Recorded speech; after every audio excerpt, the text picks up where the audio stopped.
So, good afternoon, good morning maybe.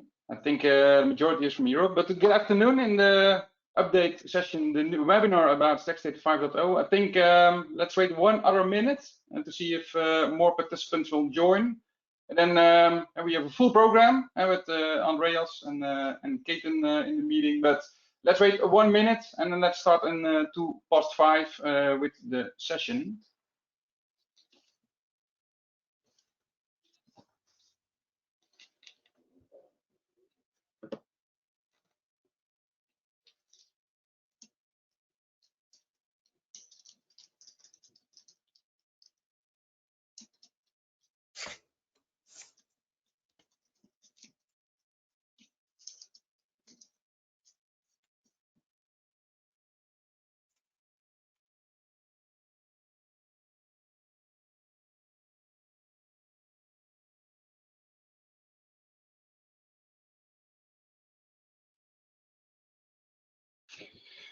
Good. So, welcome everybody to the StackState 5.0 webinar. Really good to have a full list of attendees. So today we have in the meeting, we have the product management team. From the product management team, we have Andreas, Prins, our VP product management. And we have in Kajetan. Kajetan is also from product management. And so together with these two gentlemen, we will update you on what's new in the amazing release of StackState 5.0. So in the meanwhile, of course, feel free to raise questions. We will save them to the Q&A section at the end of the meeting. Please use the chat for that one. I will read through all the questions and try to handle as much as possible at the end of the meeting. So with that, I would like to give the word to Andreas to update you on the 5.0 release. Andreas, the stage is yours. Yeah, thanks, Martin. And how amazing would it be if we one day really do this on stage, not a set virtual stage where we are all from home or from the office, but all together somewhere at a nice location in Amsterdam or Lisbon or Nice or anything like that. But that's for future dreams. Before we get started, I was about to co-present here with Kajetan. We have still technical issues in the background to get his to get him up and running here in the webinar. If we won't succeed, we're missing a awesome demo about the 14 monitors, which is one of the main topics for today. If that will be the case, we absolutely will make a video and we'll share that with all of you afterwards. If we can fix it, we will. But if not, it's just me today to take you through the 5.0 release. And I must admit, it's often a debate. When do you move from a 4.6 or 4.7 towards a higher number to 5 or 6 or 7? And we thought this release is actually a release where we really need to bump up the number towards the 5.0. And we'll discover today why that is actually the case. But as you can see here in the overview of the 5.0 release, or have seen in the blog post, the two major capabilities that made us bump up the release number are the first two: the new visualizer, the topology visualizer, the right panel behavior, and the 14 monitors. And really, besides the CLI, anomaly, trace to components, and many other improvements, these two are fundamental changes to how we see StackState, how it's behaving, and how we believe we can help all of you moving forward and utilize the product much more. So super excited to get started. And let me take you through the first section, which is the new topology visualizer and the right panel. And I must admit, looking at the list of the participants, many of you already have been involved in some of the research sessions around the visualizer. And really the goal that we want to make, or the goal we had in mind when developing the visualizer and the changes in the right panel, is to lower the learning curve for new users. Not only the new users of new customers of StackState, but also new users in your organization that are new to StackState and would like to use StackState into their daily work. So we've focused on that. The second thing is, what we have is so much information in StackState, and we really thought through how can we simplify the UI so your focus is drawn into the parts of the UI where it's needed the most. And then upgrading the style, and you will see that in the next slide, towards 2022. And ultimately, and that's where the right panel is focused on, help you out to troubleshoot in an easier manner. And I will share that in a split second as well. Right panel, experienced users doing discovery and troubleshooting, and then the visualizer, actually everyone new to our product, but also people who are new at your in your company and using StackState for the first time. So how does it going to look like, and what are the most important changes? And this is how it will look like whenever you upgrade towards 5.0 or start playing around in a day or two in the playground.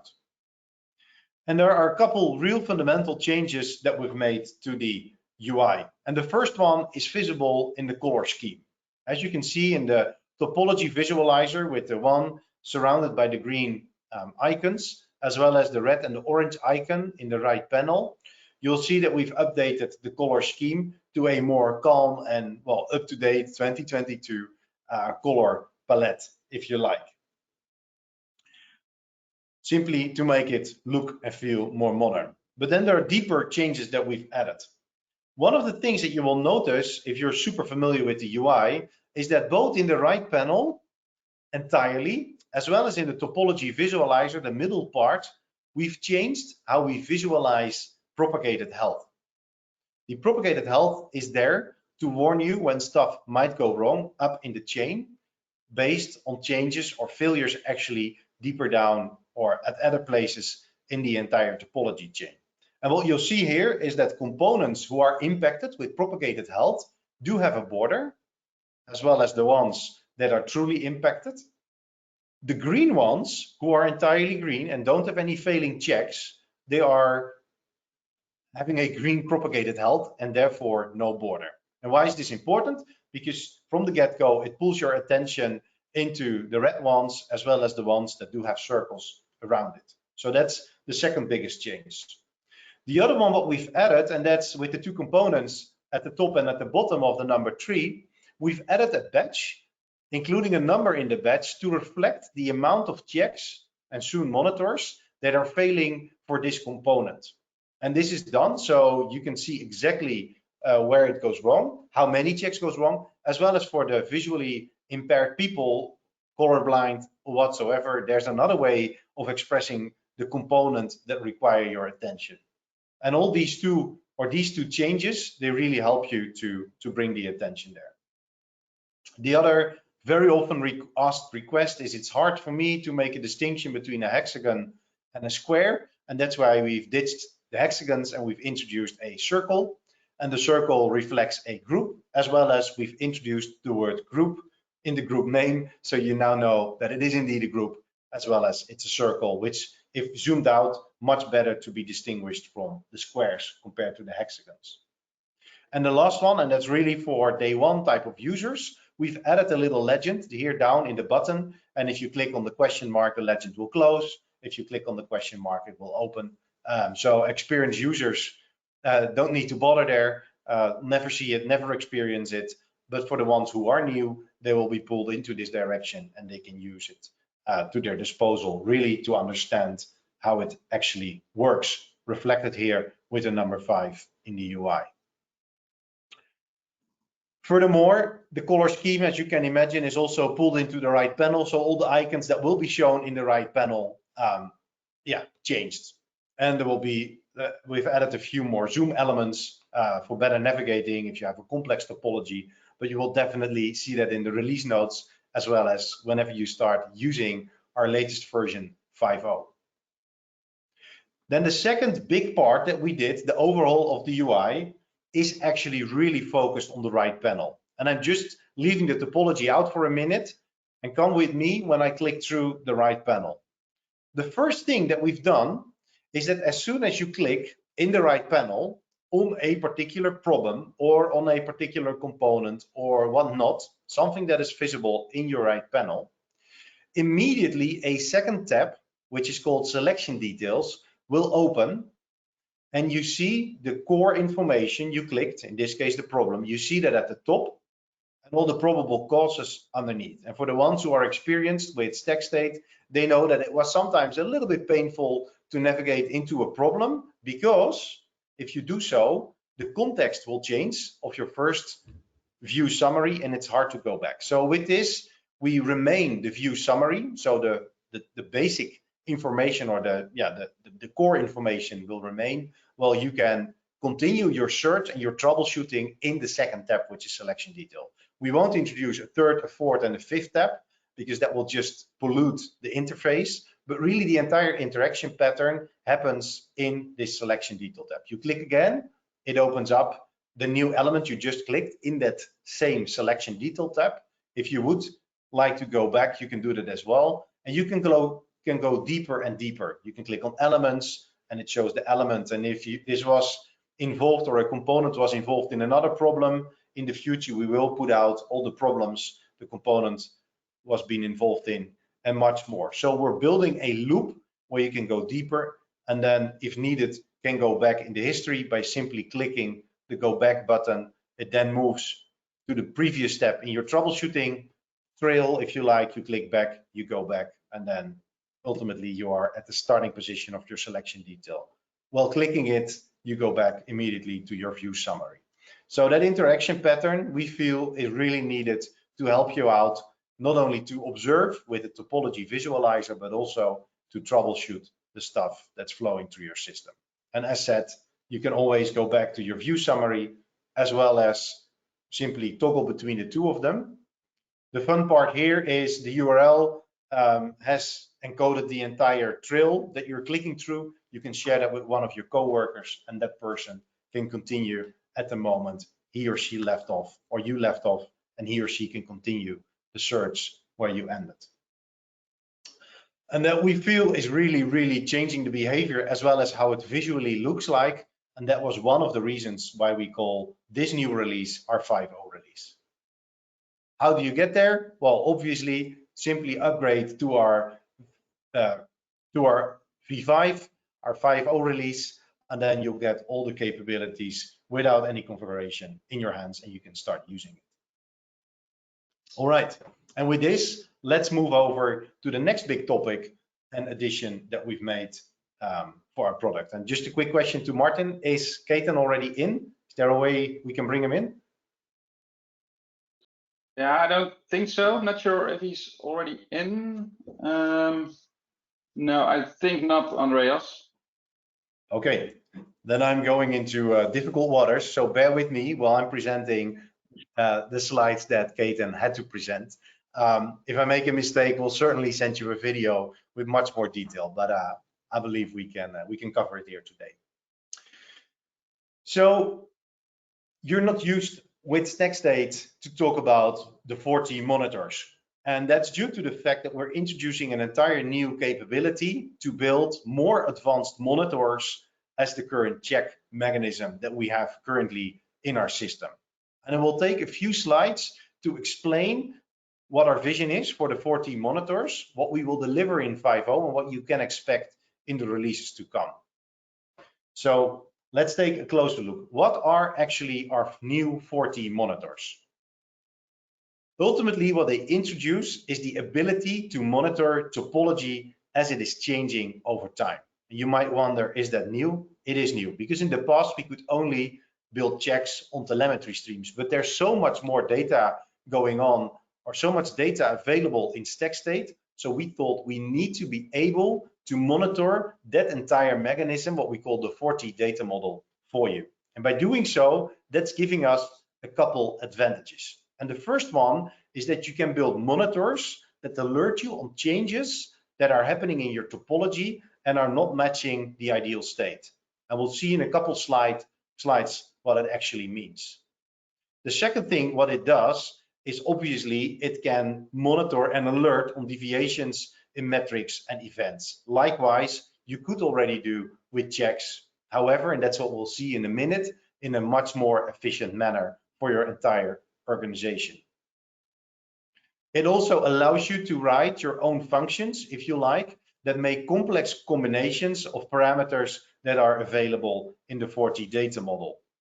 And ultimately, with this, we are enriching the concept of health by adding this dimension of topology. So health not only is a CPU level or a CPU number that is above or below, or it is a ready state of a pod. No, we're adding the 40 data model to your for usage in monitoring, so you can define much more complex and other scenarios that you might want to observe. And let me take you through a slide to explain what the difference is between the existing checks and the 40 monitors, because this will help you to see the bigger picture. And then a couple of them I will go one step deeper on. On the left side, you see our current check system and how we provide capabilities towards you. Checks, as you might know, are provided through stack packs, but what we believe is that if we move more and more towards SREs and DevOps teams, we not only should be able to articulate our monitors in a stack pack, we should provide the ability to define them as code in a GitOps manner, store them in your code repository, and then through the new CLI, apply them into StackState. That gives us the ability, or that gives you the ability, to create in an easy manner without involving stack packs, new monitors, new validation rules, new policies to observe whatever is going on in the machine of StackState and ultimately into your IT landscape, because that's what really matters.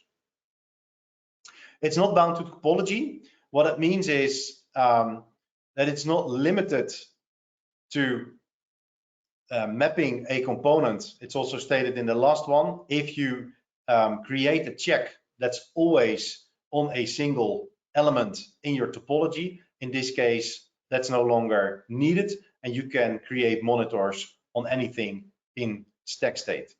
Important, with that same binding to a component, you need to define it once and apply it once in the current check system. In the new way, we'll see that in a minute, you can articulate a monitor function once and apply it to an entire big set and portion of capabilities. We take the unlimited topology, we go further than just telemetry, it's topology, external data, or combinations of all of the above. And super important, you can observe a set of components and not necessarily plot the state that you're measuring on a particular component, but also plot it much higher up in the chain. And let's look into these in the next few slides in a bit more detail. But as you can see, the 40 monitor system is much richer, easier to use, and also much wider applicable in your landscape. So what do we mean with define once, apply anywhere? You can imagine that you are observing with StackState an entire landscape where you have 5 or 10 DevOps teams working with containers, having the need to set the replica set in the right manner, but you cannot go to each and every individual component in your landscape.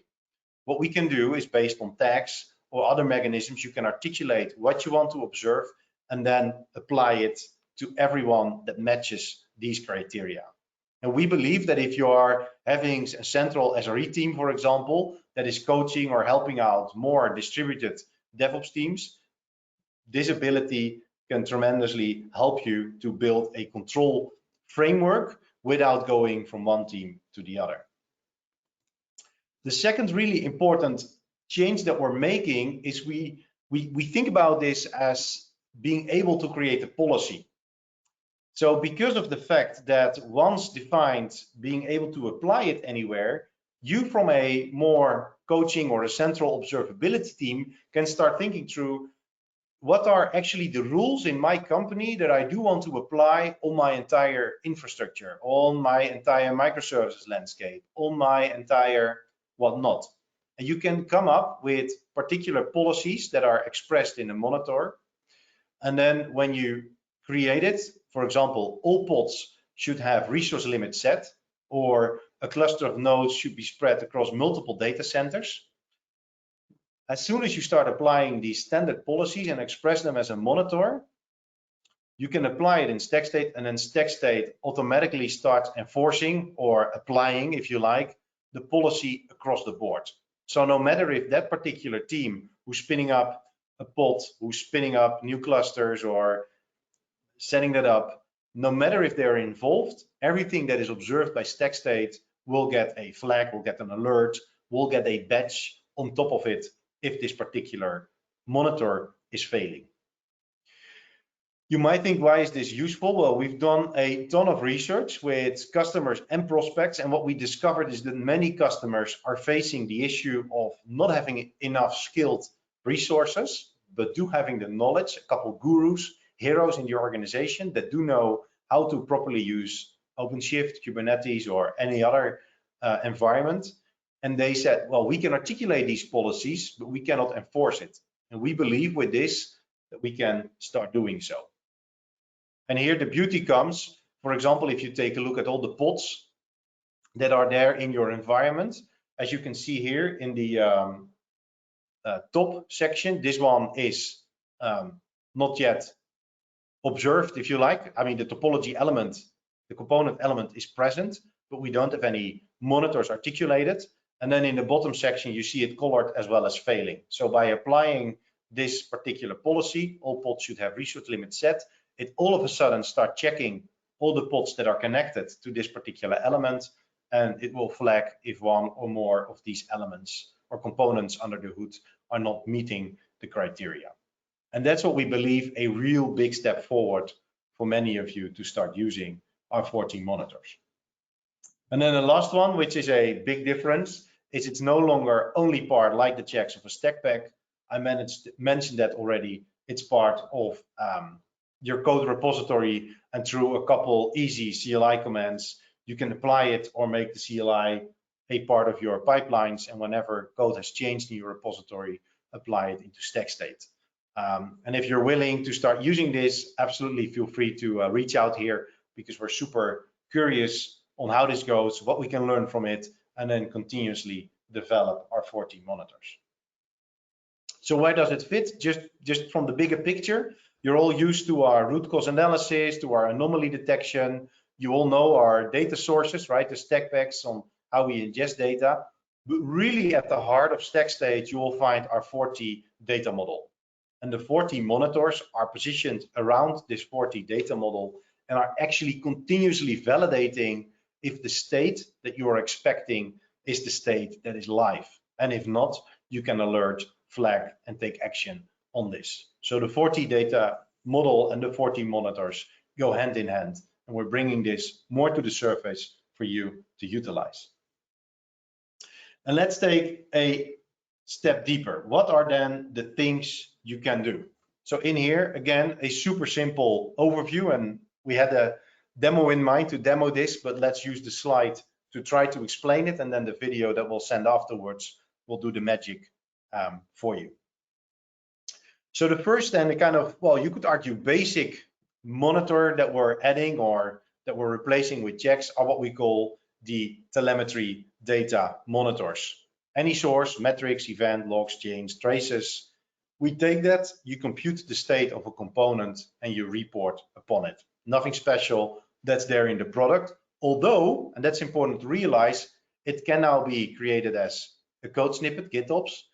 It can be a policy that you can apply to any of a similar type of component, as well as it's much more scalable when you apply these kind of things. In this case, a CPU usage threshold. With this, we're also providing you the ability, which is, I feel, super exciting, to create monitors, if you like, on properties of a particular component. Why does that matter? Well, I work for ING here in the Netherlands, a larger bank. And by the time I was working for ING, all the containers that would go into a production environment had to come from our particular internal container repository. And that was a property tag on a component. So you can imagine how easy it is to start scanning everything that comes into your landscape, not meeting these criteria, raise the flag, the system can still operate perfectly well, but you're potentially violating a compliancy rule. So that is what you can flag and detect with these topology property monitors. And then the last part, that's really a kind of the big step forward. The exciting part is what we call the topology structure monitors. For example, validate if your Kubernetes cluster nodes are spread across multiple regions. Why? Well, if one of the regions will fail, right, you want to be alerted. It's not necessarily yet an outage, but you want to prevent an outage and might take appropriate action to solve that problem. So the topology structure, validating if particular structures are in place or not, that is what we call our topology structure monitors. And the combination and the creativity you can apply with these capabilities is what we call our 4T monitors. So before I wrap it up, let's take one closer look on what's in the 5.0 and what will come straight after 5.0 for you. And I've listed here a couple of the blocks in blue because they're existing capabilities, but just for you to see the big picture.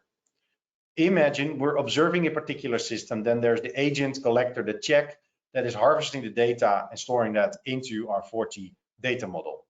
And on top of this 4T data model, I've mentioned that, we have the monitor runner, if you like, and up there we have the monitor function and then the monitor itself, an invocation of a monitor function. And this is what we've delivered with 5.0.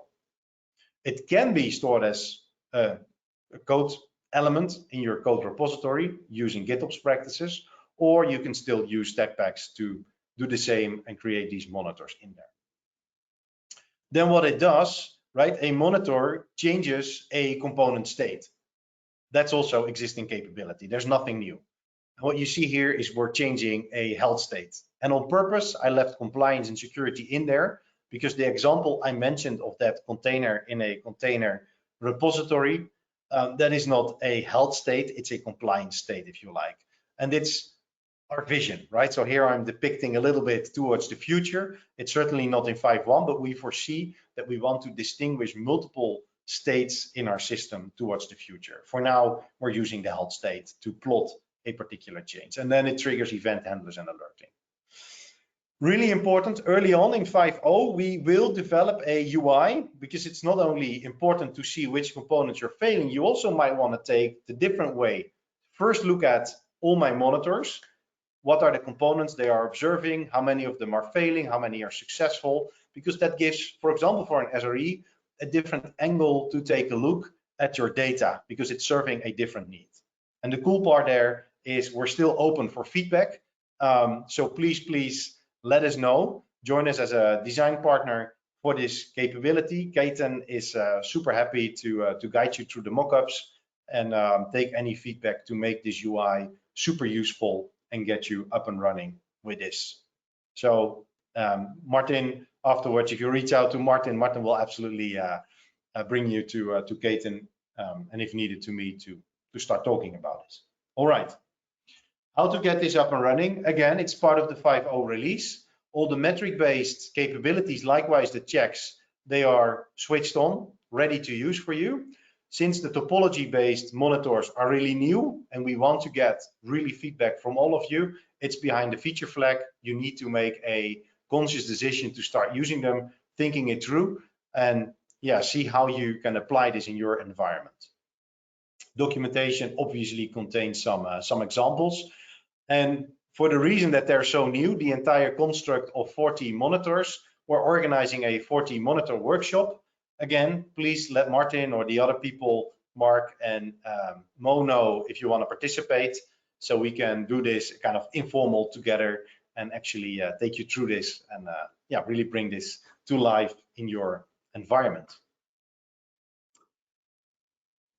And with that, we're closing the 4T section. And on purpose, I've spent a bit more time on this because it's our well, big pivot that we're making. And as you've seen, there is work coming up for 5.1, but I promise you, there's a lot of work coming out because this is really where we believe we can help you to build control for your entire landscape and really in an efficient, scalable manner, capture the knowledge of your experts, apply that in a policy, and then ultimately bring down or reduce your downtime by building more efficient checks and monitors that help you understand what's really going on in your landscape. And we're, as said, excited to get feedback from all of you on this capability. All right, but there's much more in 5.0. So let's move on to the next topic. And I don't know if I mentioned it, but with the introduction of GitOps and with the introduction a while ago with our SaaS version, we're also thinking through how can we enable the experts in the entire journey so they can better configure, better tailor StackState to their needs. And one of the feedback points, and a couple of you, and I know you're in the webinar, a couple of you have reached out to us to say, hey, it's super hard to use the CLI. Can you please develop a new CLI? And so we did. So it's a new command line interface tool. It has a much better UI. There's much better feedback coming towards you. There are new commands added, in particular for the monitor, but you can expect more commands coming out. It helps you to use the GitOps practice for your monitors, as well as to support the shift left, where you can integrate the CLI into your CI/CD pipelines to drive automation.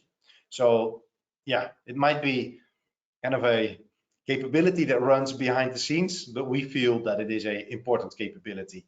In particular, what we've noticed for the power user that is using StackState, it's not necessarily the day-to-day user that is observing views, that is tracking the state of its components, but really the people, and some of you are in the call, I know, really the people that are the power user and want to tailor StackState to their needs. We believe a CLI might be a really efficient instrument to do that, and ultimately bring you more happiness in configuring StackState. The CLI is not finished. Our intent is, with the 5.1 release that is coming out in another quarter, to entirely stop the usage or deprecate the usage of the existing CLI. We've documented how to deal with two CLIs at the same time. I know this is a little bit painful because you need to configure that. It's well documented. If you have any questions on that, feel free to ask, but we really thought, when we develop the new monitors and soon more capabilities that will rely on the CLI, let's make a fresh start, enable everyone to properly use it. A little overview. It's useful for any of our users. It's really the power users that would like to and can use it. It's not only for Windows and a little bit of Linux, it's for any operating system that you might run on, and therefore also broadening the scope. If you're into CLIs, please reach out to us. There's a ton more information to share. Probably we share a little bit in the blog post that is coming in a couple of weeks on the CLI, but we're using a lot of more modern CLI development techniques to just make it nice. How to get this up and running? Again, it's documented, all the different versions. For most of them, it's literally just copying one command, pasting it in your terminal, and then it will get you running. So as said, also in 5.1, you might expect updates. The cool part of the CLI is it's independent of the StackState version. So most likely the CLI will upgrade much faster, and some are already in the midst of our 5.1 development. There will be a newer version coming out weekly, 2 weekly, and it's just a matter of updating that on your machine, your local machine, and yeah, get rolling there. All right, that's about enabling the power user, and that for us is an important journey that we are embarking on, not only for 5.0, but you can expect more of these capabilities in the releases to come. So we really help you to drive this forward. The other part where we put emphasis on in the 4.6 release, the previous one, is our anomaly detection. And with launching our anomaly detection, you might expect, right, that feedback is coming in, and that did. And we use that to improve our anomaly detector, right? So the algorithms are better than 4.6, but we also realized that you might have very specific situations where you want to provide feedback on the anomalies that we detect. And with 5.0, we have launched a capability to give a thumbs up and a thumbs down on an anomaly and provide a comment. And that is feedback, super important. That is feedback you can export and ship to us. It's not yet, and I'm saying not yet because that's somewhere in the future, it's not yet doing the online learning of the AI algorithms that are running under the hood. That's something that will happen in a later stage. So it's literally thumbs up, thumbs down, making a comment, shipping that over to us through the CLI command, and then we can use that to optimize our anomaly algorithms. Really important. Why? Because anomaly will become more and more dominant, automating a kind of the basic capabilities that are out there. How does it look like? You can see here under, I don't know if you're already familiar, but an anomaly is marked in your chart with a particular red bar, or if it's a small time frame, it will be marked with a thin line, but that is reflecting the anomaly. And then in the box below, you have the ability to give a thumbs up or a thumbs down or leave a comment for that anomaly. It's a simple capability, but fundamental for us to get the feedback, how we're detecting anomalies and drive that forward. And I'm really excited already to share what's coming next, and that will be seasonality. What is seasonality? Seasonality is the ability, for example, if you have a daily pattern, right, that occurs every day in the morning when everyone is logging in, or in the evening when everyone is making a transaction, there will be a spike. And if you take a small, whatever, data set, just looking at a couple hours, you might miss that. Or a weekly pattern, a more quiet or more busy pattern on Saturday and Sunday morning. It is important to detect that and take it into account. Otherwise, you get potential false positives or negatives there. So that's something that we want to invest into a next iteration. Why I'm calling this out, if you're facing these type of patterns, again, please reach out to us so we can collaborate and really take a look at your data and use that for learning and training the models that might detect the seasonality. All right, how to get this up and running? Same as last time when we talked about AAD, you need to upgrade to the latest stack pack. You also, regular stack pack, you also need to upgrade your AAD stack pack, enable it, and you're good to go. It's included there. We've documented very thoroughly on what does a thumbs up and a thumbs down mean? What is the data that we store, right? Because if you're exporting it, it shouldn't contain confidential information from your company. We've documented very well, so you can have a look at the documentation and actually see how that goes. All right, and with saying so, we are getting closer to our last and final big step forward, or bigger capability that we've enhanced with our 5.0 release, and that is the support for open telemetry. And last time we've talked more extensively about open telemetry, what it is and why that is important. And with the 5.0 release, we're allowing you to be able to map traces to components. You might wonder, what is it? Let's go a little deeper on what it is and what it brings you. But before going there, let's take a closer look at the increase of open telemetry in the market. Very recent, just last month, we executed a super extensive research together with Techstrom Group, and amongst 500 participants, both in Europe and the US, we've seen that open telemetry becomes more and more important. And if you take a look at the top 3 boxes, the 14, 22, and 25%, you clearly see that many organizations are already using it in a few places, or having plans to start using it. And that is exactly the pattern that we see at our customers. There are a few customers that are already using open telemetry. They've participated as design partner for the first release, the 4.6, and this one. And we see other customers that made the decision to move to open telemetry and are transitioning to open telemetry as a standard. And again, if it's used in your organization, just a small team, right? Let's say this box, looking into it, but super small, let us know. We're happy to help you out, to jump on a call and actually see what is needed to get this rolling. And why is this type of data so important for StackState to ingest?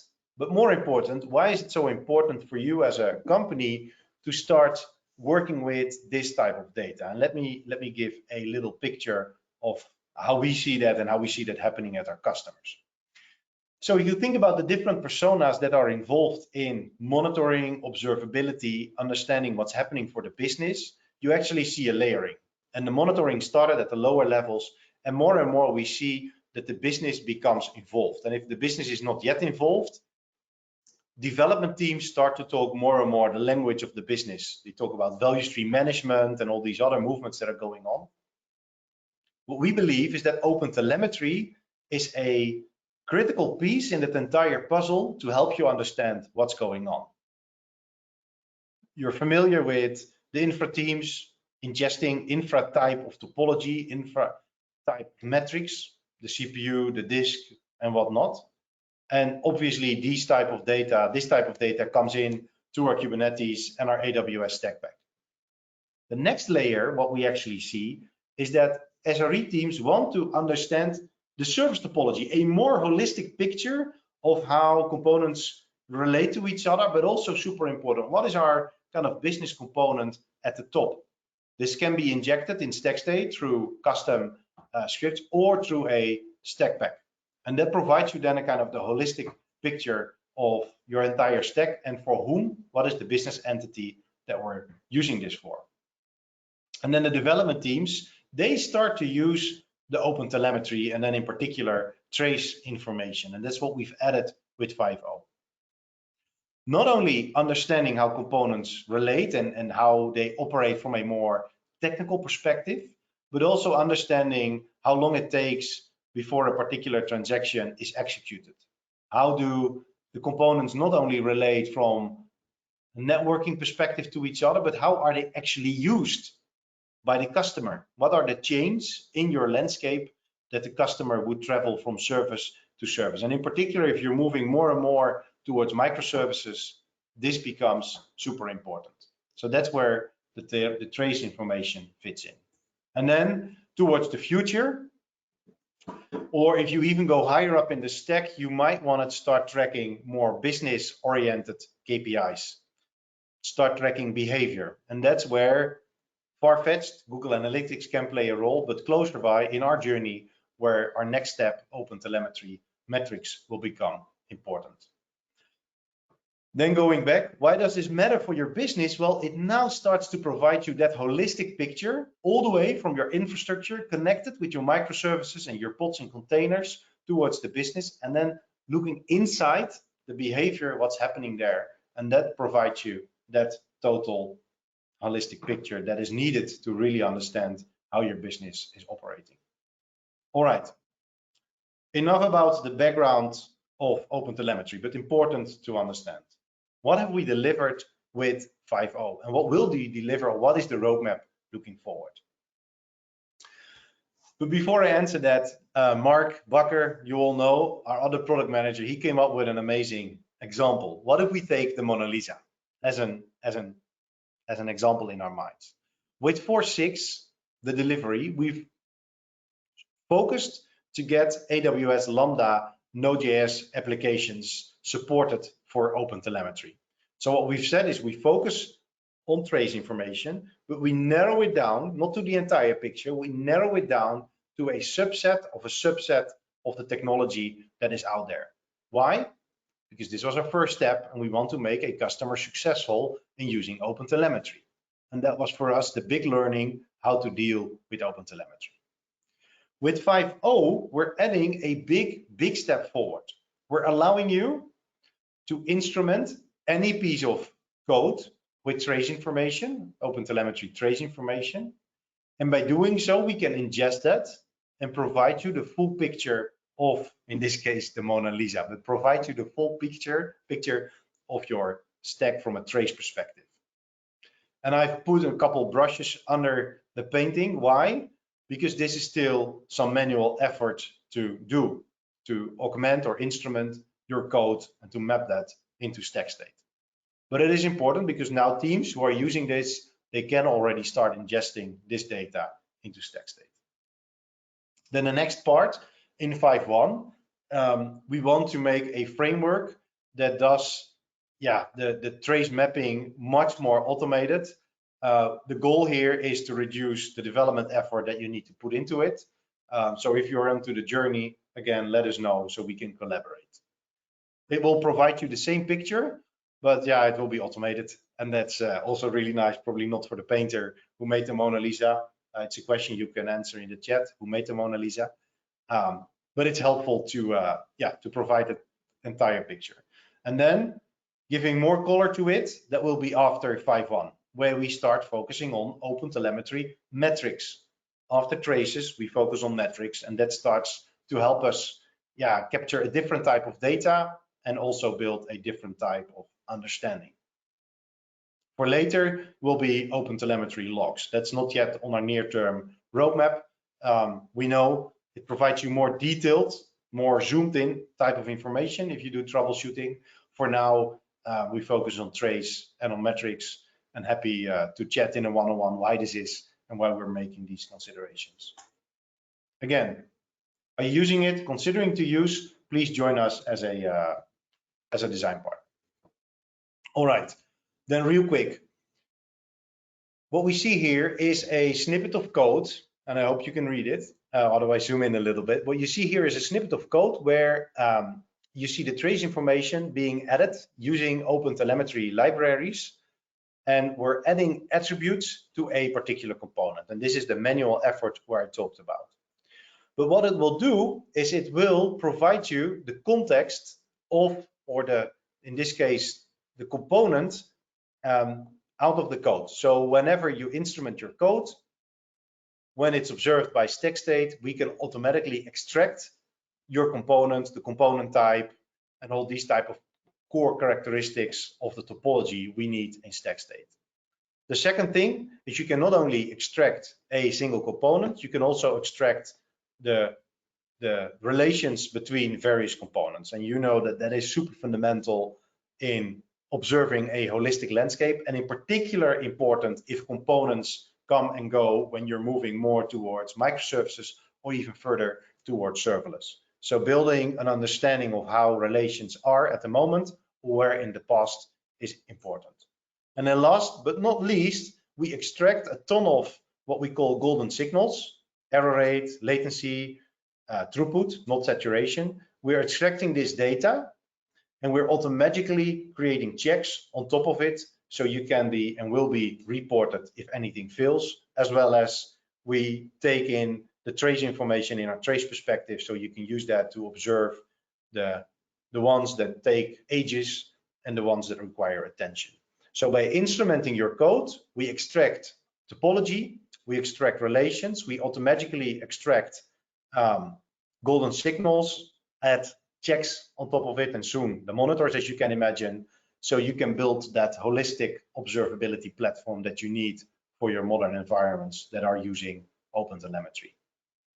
And with that, we're making another step forward with OpenTelemetry, and we'll finish that up for traces in the 5.1 release. All right. Then there are two more, well, many more, but two more smaller ones that are absolutely worth mentioning. The first one is that we are already for quite a while intending to deprecate our agent v1, and we're reaching the state where the features are on parity, where there's feature parity and they can be used. The target date is July 11th. As you might know, this is an independent release cycle, but it's worth knowing, and we'll inform you whenever this goes live that we have a new agent, and customer success is super happy and willing to guide you towards calm waters with the agent v2. The other capability that we've added seems to be kind of an under the hood capability, but really if you start using StackState from system to system, so not as a human interacting with StackState, but as a system interacting with StackState, then you want to ensure secure system to system communication. So we've added what we call service tokens. So people, rather using a personal account to let the systems talk to each other, they can now use a service token to get doing so. And in particular with the new CLI and the GitOps practices that we're more and more moving towards, this is super important to use. All right, and that's in total makes the 5.0 release. And what we've seen is we've talked about the topology visualizer in the right panel. We've extensively looked at the 4T monitors. We've touched upon the new CLI and the anomaly, and we've looked deep into our extended OpenTelemetry support. And that in total truly makes it a 5.0 worthy release. So more details you can find them in the launch blog, as well as a couple links in there to more reading. Most likely you've all seen already the release announcement with tens of links into the documentation that guide you further. And I really want to wrap up with the call for action. We would like to see more design partners because we really want to develop a tool that suits your needs for monitors, OpenTelemetries, and really important. The next big topic for us is to focus more on our metric streams, make that easier, make that better, richer. So if you're interested in knowing more about that, feel free to reach out on that. And with having said that, handing back to you, Martin, if there are any questions, I'm happy to go over them. Yeah, sure. There are a couple of questions. So the first one is from Gideon. Gideon asked, I understood there is horizontal scaling included in the StackState 5.0. It doesn't see it in the agenda, right? So can we confirm there is horizontal scalability in the StackState 5.0 release, Andreas? Yeah, we definitely made performance and scalability improvements. The two biggest topics that we believe have an impact on our customers are the monitors, and the next theme after that, the streams. So the monitors will add a ton more scalability, both in how you define them, but also how they operate in a more efficient manner. Okay, good, thank you. The second question from Gideon is that if the question is it also possible, that's I think related to the UI section which you presented, is it also possible to access the status of a view so we can show the status of this view on a component in another view?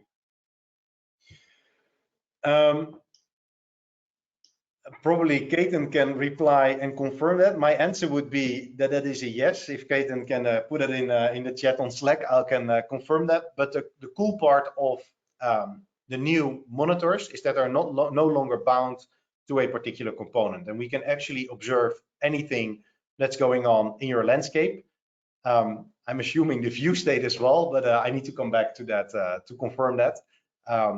If not, I absolutely already get the question from Gideon, so we'll look into that if we want to support it and think that through together with Gideon. I just get an answer from Kajetan. He says it's entirely possible because for that we have the view script API. So you can do things like fetch all the views, filter the list down, you know, compute a monitor result based on the view data, and then attach that result to a certain component. So that's something we definitely can do, but using the view script API for that. But let's answer the question also in the chat afterwards. Yeah, certainly. And let's work on it together. Yeah. Then a question, or actually a remark from Vikintas, where he said, hey, the 40 monitor feature looks very promising. But looking at the slides, and I think it's also, we don't add the demo in this meeting today, but it's a little bit hard to understand how it works and how to apply it. Yeah, I think I can answer this one, right? Because a demo would really help in this meeting, but that's always already something that Andreas touched upon. But definitely we will do a workshop. Make sure you can join Vikintas, and otherwise we are able to help you from a customer success point of view to get a little bit more understanding about the monitors and actually how to use them. So that's something we will definitely address. Absolutely. Another question from Vikintas is like, any idea how many rows of topology element you could store? And so he imagines that the 40 monitors could be used to enforce some configuration policies on the platform, like load balancers or firewalls, which might have thousands of configuration lines. That is yeah, it's a really good question. And that's exactly why this capability is still behind the feature flag. We need to figure this out exactly, right? What are the complexities if you start ingesting topology? What will it take? Obviously, it is tested, but we really would like to, Vikintas, do this together, see what is your need, how would you articulate something like that, and then take that feedback straight into 5.1, where we primarily focus on these more complex type of things. So let's do it together and see how that goes. Yeah, also good. Kajetan also responded on this one. He said there's no limit set other than the resource utilization of StackGraph, part of the StackState platform, and the health synchronization, which actually monitors the use under the hood. In this case listed, we can certainly process large configuration files and validate them with monitors. But I think that also has everything to do with tuning, you know, and performance tuning, that kind of stuff, and also understand the amount of data that's coming in, like Andreas said. And let's work together on that part. Good, then another, it's actually not a question, but more a comment from Vivian Tasses like is really looking forward to Agent v3, the StackState Agent v3 with the Python 3 support. So that's really not a question, but it's a remark based on your question or your statement, Andreas. So these are the questions coming in. I can imagine, because so when using the 14 monitors, so is there a way that you can migrate your existing checks to the new monitors? I can imagine that these kind of type of questions will come our way because of success team. So is that possible, Andreas? I'm referring that question to Kajetan, who's the expert here. So there might be a little delay on that question. Okay. Okay, good. Then yeah, those were actually the questions which are asked so far. Excellent. I'm super happy that all of you joined with double the amount compared to the 4.6 release. So let's keep the ball rolling. We intend to do exactly the same for 5.1. So let's double it again and really start building a community where feedback flows and comes into product. That's super important. Okay, good. 4 minutes left. If there are still questions, please ask them. Yeah, if not, then I think it's time to give you 3 minutes back now. But I think it's good then to wrap up and yeah, and give you 3 minutes back of today. And a big thanks you all for joining and this webinar. And yeah, I'll encourage if you have questions about how to upgrade to 5.0, please reach out to me or Mohammed, Mark, or Ishwar about that. We're very supportive and willing to help you out, of course. And like Andreas said, also the design partners, extremely important, right? So also let me know and Andreas know if you think this is interesting and we want to work with you, StackState. Let's talk about it, become a design partner, and that's how we shape the future and the product together. So that's a very good thing to do.